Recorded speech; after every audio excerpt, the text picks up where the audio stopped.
Aman, Naman and Raman were partner in a firm sharing profit and loss in the ratio 2:2:1. On 31st March 2020, their balance sheet was as follows.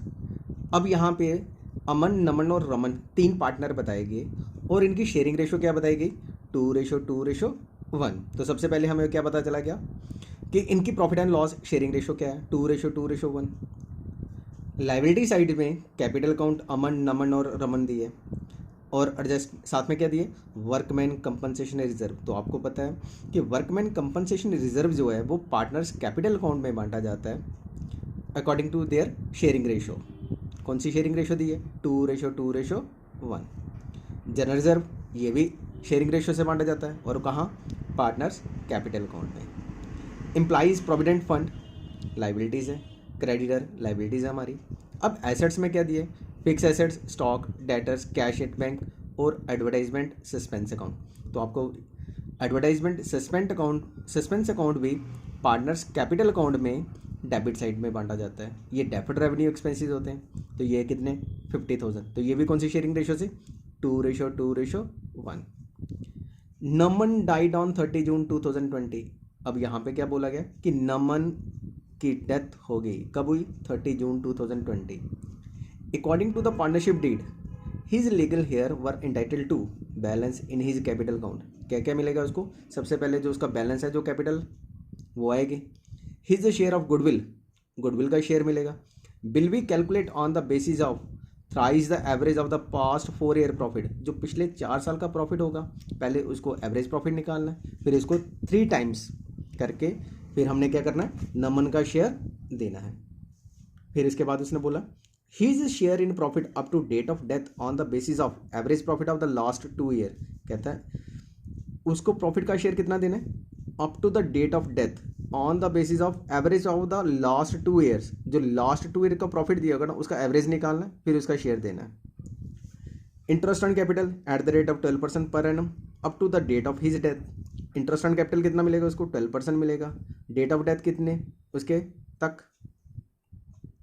फिर the firm profit of the last 4 year ending 31st March were 2017 2,40,000, 18 4 lakh, 19 5 lakh 20 and 20 4 lakh 40,000. तो ये 4 साल का पिछले का profit दिया हुआ है. यहाँ पे क्या बोला गया, Naman educator was paid the sum due immediately. कि नमन के जो एजुकेटर था उसको पैसे उसी वक्त दे दिए प्रिपेयर. तो सबसे पहले क्या आ गया यहाँ पे, नमन कैपिटल अकाउंट डेबिट और यहाँ पे क्रेडिट. पर्टिकुलर्स अमाउंट रुपीज़ का सिंबल लिख दिया हमने यहाँ पे. तो सबसे पहले बाय बैलेंस ब्रॉट डाउन. अब नमन की कैपिटल दी थी 7 लाख. तो सबसे पहले क्या गया, by balance brought down 7 lakh, Naman की कैपिटल आ गई. अब यहाँ पे आ गया बाय वर्कमैन कंपनसेशन रिजर्व और यहाँ पे अमाउंट दी है 50,000. अब इसके शेयरिंग रेशो क्या थी, 2:1. नमन की डेथ होगी तो ये था 2/5. तो यहाँ पे कितना आ गया इसका, 20,000. वर्कमैन आ गया. फिर इसके बाद आ गया by general reserve. General reserve यहाँ पे दिया है 2 लाख. तो इसका शेयर कितना है, 2/5 यहाँ पे लिखेंगे. तो यहाँ पे कितना आ गया, 80,000. 2 लाख इंटू 2/5 कितना आ गया अमाउंट, 80,000. अब दूसरी तरफ to advertisement suspense account given दिया है ये बैलेंस शीट में और अमाउंट दिया 50,000.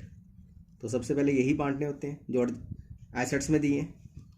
यहाँ पे 2/5 तो इसकी अमाउंट भी आ गई 20,000. सबसे पहले ये 3 चीज़ें बांट दी हमने. क्या क्या बांटा, बैलेंस ब्रॉट डाउन, जो नमन की कैपिटल है वो लिखनी है हमने. वर्कमैन कंपनसेशन रिजर्व दिया है वो ले लिया हमने. जनरल रिजर्व दिया था वो ले लिया हमने. एडवर्टाइजमेंट सस्पेंस अकाउंट, इन तीनों की कैलकुलेशन कर दी. अब मेन कैलकुलेशन. अब सबसे पहले बोला था उसने interest on capital, by interest on capital. Naman की कैपिटल कितनी थी 7 लाख, तो यहाँ पे क्या लिखा 7 लाख। इंटरेस्ट ऑन कैपिटल बोला था उसने 12%, तो यहाँ पे क्या लिखा 12/100 इंटू। अब इसकी नमन की जो डेथ थी वो थी 30 जून। नमन की डेथ कब हुई 30 जून। दैट मीन्स कि इसने कितने महीने काम किया, अप्रैल मई एंड जून, 3 महीने काम किया। तो इसको जो इंटरेस्ट मिलेगा वो कितने महीने का मिलेगा, 3 महीने का। तो यहाँ पे कितना आएगा 3/12, 12 कैंसिल, 20 कैंसिल, 7 3 ज़ा 21। तो यहाँ पे कितना आ गया 21,000। ये आ गया इंटरेस्ट ऑन कैपिटल। अब बात करेंगे गुडविल के। तो सबसे पहले इसका वर्किंग नोट लिखेंगे, यहाँ पे लिख देता हूँ बाय शेयर ऑफ गुडविल। तो गुडविल के लिए यहाँ पे लिख दिया मैंने वर्किंग नोट 1, वर्किंग नोट 1, ये आ गया सबसे पहले।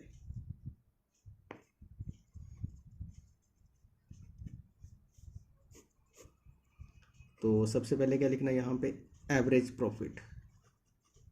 तो 4 साल का प्रॉफिट के लिए बात की थी उसने, तो एवरेज प्रॉफिट 2017 में दिया था 2,40,000, 17 में। 18 में दिया था 4 लाख, 19 में दिया था 5,20,000 और 20 में दिया था 4,40,000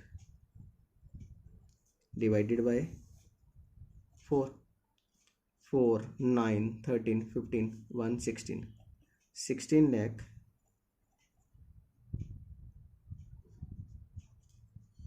divided by 4, that is equal to 4 lakh.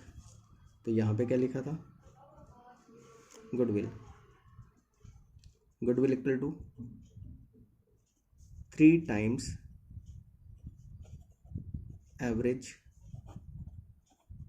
Profit. तो 3 × 4 lakh equal to 12 lakh. Naman share of goodwill 12 lakh into 2/5, 12 lakh into 2/5, 5 1 ज़ा 5 2 ज़ा 4 0 0 0 0, that is equal to 4,80,000। Naman share of goodwill कितना आ गया हमारे पास 4,80,000। तो ये यहाँ पे आ जाएगा 4,80,000। अब इसके बाद उसने बोला था बाय शेयर ऑफ प्रॉफिट। अब प्रॉफिट के बारे में उसने बात की थी, क्या बोला गया था प्रॉफिट के बारे में, लास्ट 2 ईयर्स प्रॉफिट। उसने बोला था कि लास्ट 2 ईयर्स का प्रॉफिट। तो अब क्या लिखेंगे हम, average profit of last 2 years, ये फाइंड आउट करेंगे। तो लास्ट ईयर का 2 ईयर्स का प्रॉफिट दिया था 5,20,000 plus 4,40,000 divided by 2, that is equal to 9,60,000 divided by 2, that is equal to 4,80,000। अब हमने क्या किया 4,80,000 किसका शेयर,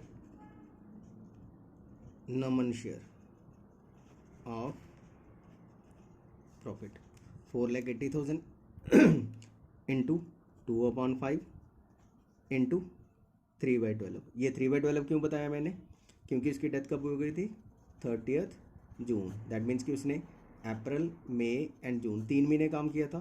तो यहाँ पे कितना आएगा 3/12।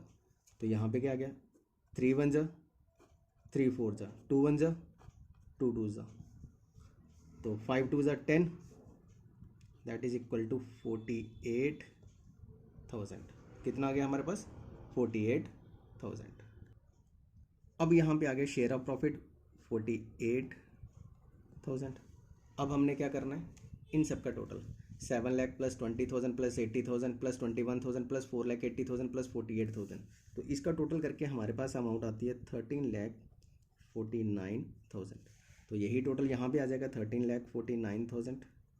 और यहाँ पे क्या लिखेंगे, टू बैलेंस कैरी डाउन। लेकिन यहाँ पे बैलेंस कैरी डाउन नहीं लिखना, यहाँ पे क्या लिखना उसने बोला था, कैश अकाउंट, क्योंकि उसने बोला था कि पैसे उसी वक्त दे दिए। तो यहाँ पे क्या आ गया 13,49,000 माइनस 20,000, और अमाउंट कितना आ गया यहाँ पे 13,29,000। तो ये क्या हो गया, किसके, नमन एग्जीक्यूटर अकाउंट को, नमन के जो एग्जीक्यूटर था ना उसको पेमेंट करके। तो ये था क्वेश्चन नंबर 35।